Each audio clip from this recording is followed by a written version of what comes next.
Hi friends, ఎలా ఉన్నారు? ఈరోజు మనం తెలంగాణ రెండవ ముఖ్యమంత్రి, కాంగ్రెస్ పార్టీ తెలంగాణ రాష్ట్ర మొట్టమొదటి ముఖ్యమంత్రి శ్రీ యనుమల రేవంత్ రెడ్డి గారి గురించి తెలుసుకోబోతున్నాం. ఫ్రెండ్స్, కాంగ్రెస్ పార్టీ ఒక జాతీయ పార్టీ. కాంగ్రెస్ పార్టీలో ప్రధానంగా మన తెలంగాణ రాష్ట్రం నుంచి అత్యధికంగా రాజకీయ కురవృద్ధులు, రాజకీయ పండితులు, రాజకీయ అపర చాణక్యులు, రాజకీయ అతిరథ మహారథులు ఎంతోమంది ఇక్కడి నుంచి ఉన్నారు. కేంద్రంలో కూడా ఇక్కడి నుంచి మంత్రులుగా పనిచేసినటువంటి వ్యక్తులు ఉన్నారు. సుదీర్ఘకాలం ఎమ్మెల్యేలుగా, ఎంపీలుగా పనిచేసిన వాళ్ళు ఉన్నారు. సుదీర్ఘకాలం పీసీసీలో ఉమ్మడి ఆంధ్రప్రదేశ్ నుంచి కూడా పీసీసీ అధ్యక్షులుగా పనిచేసినటువంటి వారు ఉన్నారు. అనేక మంది రాజకీయ నాయకులు ఉన్నా రేవంత్ రెడ్డి గారికి ముఖ్యమంత్రిగా ఆ పీఠాన్ని దక్కించుకునే అవకాశం వచ్చింది. ఎందుకు? హౌ? ఎలా సాధ్యమైంది? ఏంటి రేవంత్ రెడ్డి గారు వెనుకున్నటువంటిది? రేవంత్ రెడ్డి గారు కాంగ్రెస్ పార్టీలోకి వచ్చి కేవలం 6 సంవత్సరాలు మాత్రమే. 6 సంవత్సరాల కాలంలో 2017లో వచ్చినటువంటి కాంగ్రెస్ పార్టీలోకి రేవంత్ రెడ్డి గారు 2023కి వచ్చేసరికి ముఖ్యమంత్రి పీఠాన్ని ఎక్కారు. డైరెక్ట్గా కనీసం ఏ రోజు కూడా ఒక మంత్రిగా పనిచేసిన అనుభవం కూడా లేదు. 9 ఏళ్ల తెలుగుదేశం పార్టీలో ఎమ్మెల్యేగా 2 సార్ల తెలుగుదేశం పార్టీలో ఎమ్మెల్యేగా కొనసాగారు. కానీ మంత్రిగా కూడా కొనసాగలేదు. 9 సంవత్సరాల తెలుగుదేశం పార్టీ రాజకీయ జీవితం, 2 సంవత్సరాల ఇండిపెండెంట్ రాజకీయ జీవితం, అలాగే 6 సంవత్సరాల కాంగ్రెస్ పార్టీ రాజకీయ జీవితం. టోటల్గా తన కెరియర్ ప్రారంభించిన 16 సంవత్సరాలలోనే రాజకీయ చరిత్రలోనే ఒక రాష్ట్రంలో అత్యున్నతమైనటువంటి పదవి, ఒక ముఖ్యమంత్రి పదవిని అధిరోహించినటువంటి వ్యక్తి. అది కూడా తెలంగాణ లాంటి ప్రాంతం. భారతదేశంలోనే తెలంగాణకి ఒక రకంగా చెప్పాలి అనంటే హైదరాబాద్ నగరానికి ప్రపంచవ్యాప్తం కూడా అత్యంత ప్రామాణికమైనటువంటి విలువలతో కూడుకున్నటువంటి ప్రాంతం. పేరెన్నిక కలిగినటువంటి ప్రాంతం తెలంగాణ, హైదరాబాద్. మరి అటువంటి తెలంగాణ రాష్ట్రానికి ముఖ్యమంత్రిగా అవ్వడం అత్యంత చిన్న వయసు, కేవలం 54 సంవత్సరాల వయసులోనే ముఖ్యమంత్రిగా, మంత్రి పదవి చేసిన అనుభవం కూడా లేకుండా డైరెక్ట్ ముఖ్యమంత్రిగా రేవంత్ రెడ్డి గారు అవ్వడం ఏంటి? వీటన్నిటి వెనక రేవంత్ రెడ్డి గారి వెనక ఉన్నటువంటి బలం ఏంటి అనే విషయాల మీద ఒక్కసారి కులంకుశంగా మనం ఈరోజు చర్చించుకుందాం. రేవంత్ రెడ్డి గారు తను కొండారెడ్డిపల్లి గ్రామం, వంగూరు మండలం, నాగర్ కర్నూలు జిల్లా. ఒక చాలా పెద్ద కుటుంబం, రాజకీయ కుటుంబం కానే కాదు. 7 కుమారులు, 1 కూతురు తల్లిదండ్రులకి. మరి 7 అన్నదమ్ముల్లో ఎవరు కూడా ఈ రోజుకు అంటే చెప్పుకోదగ్గ రాజకీయ నాయకులు ఎవరూ లేరు. ఆ కుటుంబం రాజకీయ కుటుంబం కూడా కాదు. కానీ రేవంత్ రెడ్డి గారు డిగ్రీ అయిపోయిన తర్వాత లవ్ అండ్ అరేంజ్ మ్యారేజ్ గీత గారితో. మరి గీత గారిది రాజకీయ కుటుంబం. గీత గారి పెదనాన్న రాజకీయాలలో ఒక కురవృద్ధుడు అనే చెప్పాలా, అపర చాణక్యుడు అనే చెప్పాలా, పండితుడు అని చెప్పాలా. జైపాల్ రెడ్డి గారు రేవంత్ రెడ్డి గారు పుట్టక ముందు నుంచే ఆయన ఉమ్మడి ఆంధ్రప్రదేశ్లో ఎమ్మెల్యేగా ఉన్నారు. అలాగే 4 సార్లు ఎమ్మెల్యేగా, 2 సార్లు రాజ్యసభ సభ్యుడిగా, ఎంపీగా, 2 సార్లు ఎంపీగా, నగర్ కల్లూరు ఎంపీగా కూడా గెలిచారు, మిర్యాలగూడ ఎంపీగా కూడా గెలిచారు. కేంద్రంలో మంత్రిగా కూడా పనిచేసినటువంటి వ్యక్తి. సో మీ అందరికి తెలుసు జైపాల్ రెడ్డి గారి రాజకీయ జీవితం. మరి జైపాల్ రెడ్డి గారికి స్వయాన తమ్ముడు కూతురే గీతారెడ్డి గారు. గీతారెడ్డి గారితో 1992లో వివాహం జరిగింది. మరి అప్పటికే డిగ్రీ అయిపోయి ఒక పెయింటింగ్ వ్యాపారం, అలాగే రియల్ ఎస్టేట్ వ్యాపారం ఉన్నటువంటి ఒక వ్యక్తి రాజకీయాల వైపు ఆకర్షితుడై రాజకీయాల్లోకి రావడం. ఇండిపెండెంట్గా 2006లో జెడ్పీటీసీ ఎలక్షన్లో జెడ్పీటీసీగా పోటీ చేసి విజయం సాధించారు రేవంత్ రెడ్డి గారు.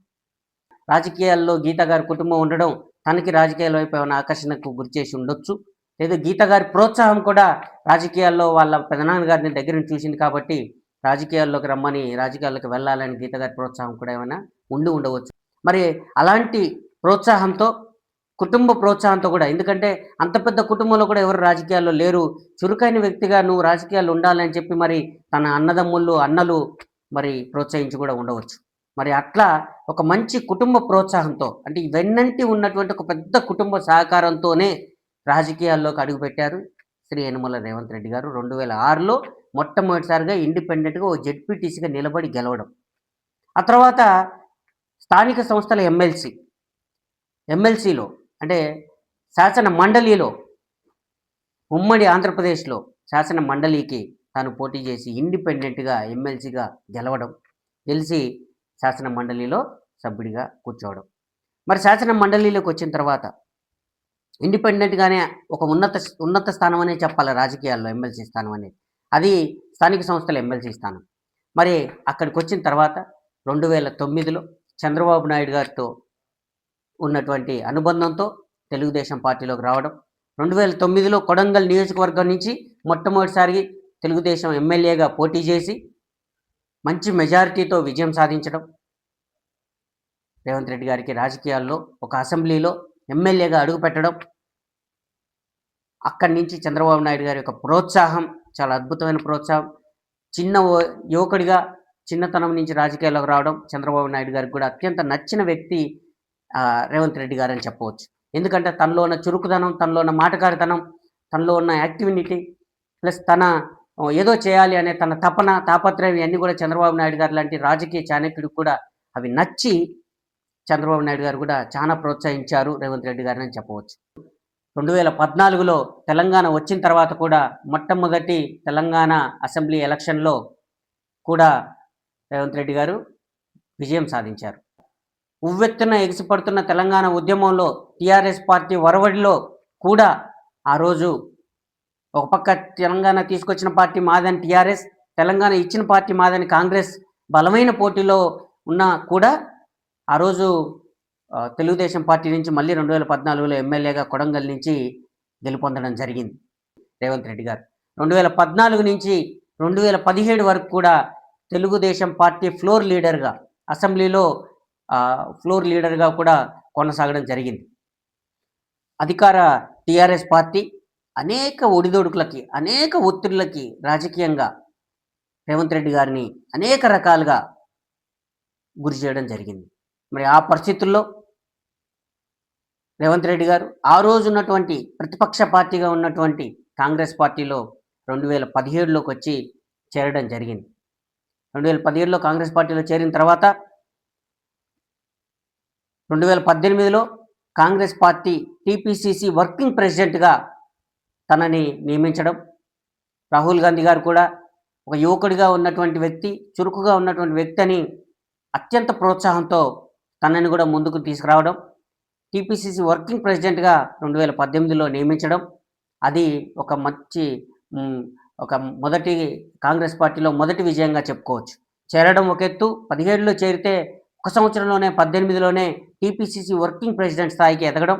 ఆ తర్వాత 2018లో జరిగినటువంటి ఎలక్షన్స్లో మళ్ళీ అసెంబ్లీ ఎలక్షన్స్ జరిగాయి. 2018 ఎలక్షన్లో మళ్ళీ రెండోసారి టీఆర్ఎస్ ప్రభుత్వం, కేసీఆర్ ప్రభుత్వం ఫామ్ అవడం. ఆ ఎలక్షన్లో అత్యంత ఇదిగా కొడంగల్లో అందరూ టీఆర్ఎస్ పార్టీ పెద్ద పెద్ద నాయకులందరూ కూడా పూర్తి స్థాయిలో అక్కడ దృష్టి పెట్టి కొడంగల్లో ప్రత్యేకంగా రేవంత్ రెడ్డిని ఓడియడమే లక్ష్యంగా పనిచేసి రేవంత్ రెడ్డి గారిని ఆ ఎన్నికల్లో ఓడించడం.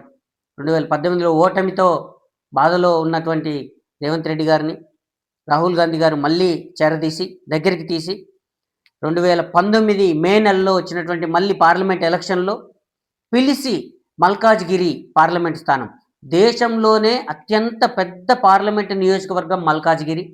మరి అటువంటి మల్కాజ్గిరి పార్లమెంట్ స్థానంలో మళ్ళీ ఎంపీగా పోటీ చేసే అవకాశం కల్పించడం, ఎంపీగా మళ్ళీ రేవంత్ రెడ్డి గారు గెలవడం, అటు ఎమ్మెల్యేగా ఓడిపోయినా ఇటు ఎంపీగా గెలవడం. గెలిచిన తర్వాత 2021లో రాహుల్ గాంధీ గారు అత్యంత నమ్మకంతో రేవంత్ రెడ్డి గారి మీద ఉన్నటువంటి అసలు అత్యంత అతనిలో ఉన్న కసిని, అతనిలో ఉన్నటువంటి ధైర్యానికి అన్నిటిని చూసి 2021లో తెలంగాణ పీసీసీ ప్రెసిడెంట్గా, అధ్యక్షుడిగా, ప్రదేశ్ కాంగ్రెస్ పార్టీ అధ్యక్షుడిగా రేవంత్ రెడ్డి గారిని నియమించడం జరిగింది. 2021 నుంచి టీపీసీసీ ప్రెసిడెంట్గా ఉంటూ 2023లో వచ్చినటువంటి మళ్ళీ సార్వత్రిక ఎన్నికలు, మళ్ళీ అసెంబ్లీ ఎన్నికల్లో 119 స్థానాల్లో పూర్తి బాధ్యత తన భుజాలపై యేసుకొని, తెలంగాణ మొత్తం తిరిగి 119 నియోజకవర్గాల్లో పోటీ చేసినటువంటి కాంగ్రెస్ అభ్యర్థులకి తన వంతు మద్దతు తెలుపుతూ, తాను తిరుగుతూ 64 స్థానాల్లో విజయం సాధించి ప్రభుత్వాన్ని ఏర్పాటు చేయడంలో, కాంగ్రెస్ పార్టీకి కావాల్సిన మెజారిటీ అందించడంలో రేవంత్ రెడ్డి పాత్ర అత్యంత కీలకం అని చెప్పుకోవాలి. మరి ఆ పరిస్థితుల్లో అత్యంత మెజారిటీ, ప్రభుత్వాన్ని ఫామ్ చేయగలిగే మెజారిటీ వచ్చిన తర్వాత ఎవరు మరి తెలంగాణకు సీఎం కావాలి అనే విషయం మరి ఢిల్లీలో రాహుల్ గాంధీ గారు నిర్ణయించాల్సిన పరిస్థితి. ఆ సమయంలో ఇక్కడ ఉన్నటువంటి అనేక పెద్దలు, కాంగ్రెస్ పార్టీ పెద్దలు, కాంగ్రెస్ పార్టీలో అనేక సంవత్సరాల అనుభవం, అనేక సంవత్సరాలు మంత్రులుగా పనిచేసిన వాళ్ళు, అనేక సంవత్సరాలు పీసీసీ ప్రెసిడెంట్గా చేసిన వాళ్ళు అనేక మంది ఇక్కడ ఉన్నారు. ఒక్కసారి ఇక్కడ గమనించాలా, 2004లో రాజశేఖర రెడ్డి గారి గవర్నమెంట్, అంతకుముందు 9 సంవత్సరాలు చంద్రబాబు నాయుడు గారు ముఖ్యమంత్రిగా ఉన్నారు. 2004లో రాజశేఖర రెడ్డి గారు కాంగ్రెస్ పార్టీ పూర్తి స్థాయిలో పాదయాత్ర చేసిన తర్వాత వచ్చినటువంటి గవర్నమెంట్. అప్పుడు సిఎల్పి నేతగా రాజశేఖర రెడ్డి గారు, సిఎల్పి నేతగా అంటే అసెంబ్లీలో ప్రతిపక్ష నేతగా ఉన్నటువంటి వ్యక్తి రాజశేఖర రెడ్డి గారు. ఆ రోజు పీసీసీ ప్రెసిడెంట్గా ఉన్నటువంటి వ్యక్తి డిఎస్ఆర్ గారు, డి శ్రీనివాసరావు గారు. మరి డి శ్రీనివాసరావు గారు పీసీసీ ప్రెసిడెంట్గా ఉండి సిఎల్పి నేతగా రాజశేఖర రెడ్డి గారు ఉన్నప్పుడు ఆ రోజు ముఖ్యమంత్రి పీఠం సిఎల్పి నేత అయినటువంటి రాజశేఖర రెడ్డి గారికి వచ్చింది. ఆ రోజున పీసీసీ అధ్యక్షుడు డి శ్రీనివాస్ గారు కూడా ప్రయత్నం చేసినప్పటికీ తనకు రాలేదు. మరి ఈ రోజు ఏం జరిగింది అంటే 2023 ఎన్నికల్లో పీసీసీ ప్రెసిడెంట్గా రేవంత్ రెడ్డి గారు ఉంటే సిఎల్పి నేతగా బట్టి విక్రమార్క గారు ఉన్నారు. సిఎల్పి నేతగా బట్టి విక్రమార్క గారు కాంగ్రెస్ పార్టీలో సుదీర్ఘ అనుభవం ఉన్నటువంటి వ్యక్తి, సుదీర్ఘ కాంగ్రెస్ పార్టీ కుటుంబం. అక్కడ వాళ్ళ అన్నగారు, నాన్నగారుతో సహా కాంగ్రెస్ పార్టీలో పనిచేసినటువంటి వ్యక్తులు. ఇందిరాగాంధీ దగ్గర నుంచి కూడా వాళ్ళ కాంగ్రెస్ పార్టీలో పునాదులు ఉన్నటువంటి బట్టి విక్రమార్క గారు సిఎల్పి నేతగా ఉన్నారు తెలంగాణ నుంచి. మరి రేవంత్ రెడ్డి గారు పీసీసీ ప్రెసిడెంట్గా ఉన్నారు. అటువంటి స్థానంలో ఉన్న పీసీసీ ప్రెసిడెంట్గా ఉన్నటువంటి రేవంత్ రెడ్డి గారికి రాహుల్ గాంధీ గారి నుంచి ముఖ్యమంత్రి పీఠానికి అవకాశాన్ని కల్పించడం. సో డిసెంబర్ 7న ఎల్బీ స్టేడియంలో రేవంత్ రెడ్డి గారు ముఖ్యమంత్రిగా, తెలంగాణ రెండవ ముఖ్యమంత్రిగా, కాంగ్రెస్ పార్టీ తెలంగాణ రాష్ట్ర మొట్టమొదటి ముఖ్యమంత్రిగా ప్రమాణ స్వీకారం చేయడం. మరి చాలా ఇదొక రకంగా చెప్పాలంటే రాజకీయాలలో అనేక సుదీర్ఘకాల అనుభవాలు, ఒక్కొక్కరికి 40 ఏళ్ళు 50 ఏళ్ళ రాజకీయ అనుభవాలు ఉన్న వ్యక్తులు కూడా అనేక మంది ఈరోజు కూడా కనీసం ఒక ఎమ్మెల్యే స్థాయిలో ఎమ్మెల్యే టికెట్ రాక, ఎమ్మెల్యేగా కూడా అవలేక అనేక సార్లు పోటీ చేసి ఓడిపోయిన వ్యక్తులు కూడా అనేక మంది ఉన్నారు. 30-40 ఏళ్ళ రాజకీయ అనుభవం ఎమ్మెల్యే కూడా గెలవలేకపోయినటువంటి వాళ్ళు అనేక మంది, ఒక ఎంపీగా గెలవలేకపోయిన వాళ్ళు అనేక మంది ఉంటే, ఒక 16 ఏళ్ళ రాజకీయ జీవితంలోనే ఇండిపెండెంట్గా జెడ్పీటీసీ గెలవడం, ఇండిపెండెంట్గా ఎమ్మెల్సీగా గెలవడం, ఎమ్మెల్యేగా మొట్టమొదటిసారి పోటీ చేసిన మొదటిసారి గెలవడం, మళ్ళీ రెండోసారి ఎమ్మెల్యేగా గెలవడం, మళ్ళీ ఎంపీగా పోటీ చేసి గెలవడం, మళ్ళీ ఎమ్మెల్యేగా గెలవడం. మధ్యలో ఒక ఎమ్మెల్యేగా ఒక్కసారి మాత్రమే ఓటమి చెందారు. మరి ఇంతటి రాజకీయ జీవితంలో 16 ఏళ్ళ రాజకీయ జీవితంలోనే ఇన్ని విజయాలు, వీటితో పాటు అత్యంత గొప్ప విజయం, అత్యంత గొప్ప స్థానమైనటువంటి ముఖ్యమంత్రి పీఠాన్ని అధిరోహించడం. మరి రేవంత్ రెడ్డి గారు అంత గొప్ప పీఠాన్ని, అంత గొప్ప స్థానానికి వెళ్ళడం, తన రాజకీయ జీవితంలో రేవంత్ రెడ్డి గారు తనకున్నటువంటి పట్టుదల, రేవంత్ రెడ్డి గారి పేరు మీద ఓటుకు నోటు కేసు, ఆ కేసులో భాగంగా జైలుకి వెళ్ళడం, జైల్లో నుంచి తన కూతురు ఎంగేజ్మెంట్కి ఒక 10 గంటలు కోర్టు నుంచి పర్మిషన్ తీసుకొని అలా వచ్చి ఇలా వెళ్ళడం, అది తన జీవితంలో తనకొక మరపురాని దెబ్బగా, గాయంగా, తన గుండెల్లో ఆయన గాయంగా మిగిలిపోయింది. ఆ గాయాన్ని ప్రతీకారమే ఈరోజు తన కసి రాజకీయంగా ముఖ్యమంత్రిగా అవ్వాలని నిర్ణయించుకోవడం, ఆ స్థాయికి వెళ్ళడం, ముఖ్యమంత్రి కుర్చీని అధిరోహించడం. తనకు అత్యంత ఇష్టమైన ఏకైక కూతురు, తనకి ఒకే ఒక కూతురు నైమిషా రెడ్డి గారు. రేవంత్ రెడ్డి గారు ఇంతటి విజయం సాధించడానికి ఏ యొక్క బలం ఆయనకు సహకరించింది అనే విషయాన్ని కూడా ప్రధానంగా మనం ఇక్కడ చర్చించుకోవాలి. మరి 16 ఏళ్ళ రాజకీయ జీవితంలో ఇంత గొప్ప స్థానానికి వెళ్ళడానికి ఆయనలో ఉన్నటువంటి ఏంటి, ఆయన బలాలు ఏంటి, ఆయనలో వెనకాల ఉన్నటువంటి ఆయనకున్నటువంటి వెపన్స్ ఏంటి అని అంటే ప్రధానంగా చెప్పుకోవాల్సింది తనలో ఉన్నటువంటి మొక్కవోని ధైర్యం, కఠోరమైన దీక్ష. ఆ ధైర్యం ఎంతటి వ్యక్తినైనా ఎదిరించడానికి సిద్ధంగా ఉంటాడు. అయ్యో! వామ్మో! నేనెందుకు మాట్లాడాలి అనేది లేదు. తీవ్రమైన ఒత్తిడికి గురి చేసినప్పటికి కూడా ఎక్కడ కూడా లొంగకుండా తీవ్రమైన ప్రతిఘటన, ముక్కవోని ధైర్యంతో ప్రతిఘటన చేసినటువంటి వ్యక్తి రేవంత్ రెడ్డి గారు. అదేవిధంగా వారి యొక్క అంటే రాజకీయంగా వారిని ఎదుర్కోవడంలో తన యొక్క విషయ పరిజ్ఞానం, కానీ తన వాగ్దాటి కూడా తనకు చాలా ఉపయోగపడింది. ప్రతి విషయం మీద తనకున్నటువంటి పరిజ్ఞానం. ఎక్కడైనా అది న్యూస్ డిబేట్‌లో కావచ్చు, వేదికల మీద కావచ్చు, ఎక్కడైనా రాజకీయంగా అది అసెంబ్లీలో కావచ్చు, కేసీఆర్ గారిని వారి యొక్క అటు కేటీఆర్ గారిని గాని, హరీష్ రావు గారిని గాని ఎదుర్కోవడంలో అత్యంత వాగ్దాటి. చాలామందికి రాజకీయాల్లో విషయ పరిజ్ఞానం ఉంటే వాగ్దాటి ఉండదు. వాగ్దాటి ఉంటే విషయ పరిజ్ఞానం తక్కువగా ఉంటుంది. కానీ ఈ 2 కలగలిపి ఉండడం, వీటితో పాటు ఆయనకు మొక్కవోని ధైర్యం, కఠోరమైన దీక్ష ఈ ఆయుధాలు చానా ఉపయోగపడ్డాయి. అలాగే ఇప్పుడు ముఖ్యమంత్రిగా అయిన తర్వాత తను తన యొక్క సమన్వయం మిగతా మంత్రులతో గాని, ఎమ్మెల్యేలతో గాని, అధికారులతో గాని తన సమన్వయం చేసుకునే విధానం గాని, తనకుండే పరిపక్వత, రాజకీయ పరిపక్వత కూడా తనని ఈరోజు కుర్చీ నుంచి కదిలించలేనటువంటి పరిస్థితి అయింది. అందుకనే ఇప్పుడు 2 సంవత్సరాలయింది ముఖ్యమంత్రి పీఠం మీద అతను కూర్చొని. కాంగ్రెస్ ప్రభుత్వం ఇంకొక 3 ఏళ్ళు అంటే 5 ఏళ్ల రాజకీయ ముఖ్యమంత్రి పీఠం.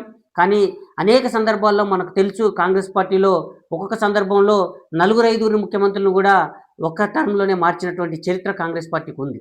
మరి అటువంటి చరిత్రలో మరి ఇప్పటికి 2 సంవత్సరాలుగా ఆ కుర్చీలో కూర్చోగలిగాడు అంటే తన యొక్క సమన్వయం గాని, తన పరిపక్వత గాని తనకు ఎంతో ఉపయోగపడుతుందని చెప్పవచ్చు. మరి ఇదే సమన్వయం, ఇదే పరిపక్వత ఇలాగే కొనసాగిస్తే నెక్స్ట్ 3 సంవత్సరాలు కూడా తన కుర్చీని ఎవరు కదిలించలేరు అని చెప్పవచ్చు. అలాగే తను తన సారథ్యంలోనే మళ్ళీ ఎలక్షన్ కూడా నెక్స్ట్ టర్మ్ కూడా కాంగ్రెస్ పార్టీ వెళ్తుంది అనడంలో కూడా అతిశయోక్తి లేదు. సో, ఒక పూర్తి పరిజ్ఞానం ఉన్న వ్యక్తిగా సమన్వయంతో ఈ ప్రభుత్వాన్ని నడిపిస్తున్నాడు అని చెప్పవచ్చు. మరి అలాగే నెక్స్ట్ ఇంకో వీడియోలో ఇప్పుడున్న 2 సంవత్సరాల ప్రభుత్వం చేసినటువంటి పనులేంటి? భవిష్యత్తులో కూడా ఇంకా ప్రజలకి ఎలాంటివి చేస్తే ఉపయోగం ఉంటుంది? ప్రజల ఆలోచనలు ఎలా ఉన్నాయి? కాంగ్రెస్ ప్రభుత్వంపై ప్రజల యొక్క ఆలోచన ఎలా ఉంది? భవిష్యత్తు ఇంకేం చేస్తే ప్రజలు బాగుండు అని ఆలోచిస్తున్నారు అనే విషయాల మీద నెక్స్ట్ మళ్ళీ ఇంకో వీడియో మీ అందరి కోసం చేసి చూపిస్తాం. So thank you very much my dear friends.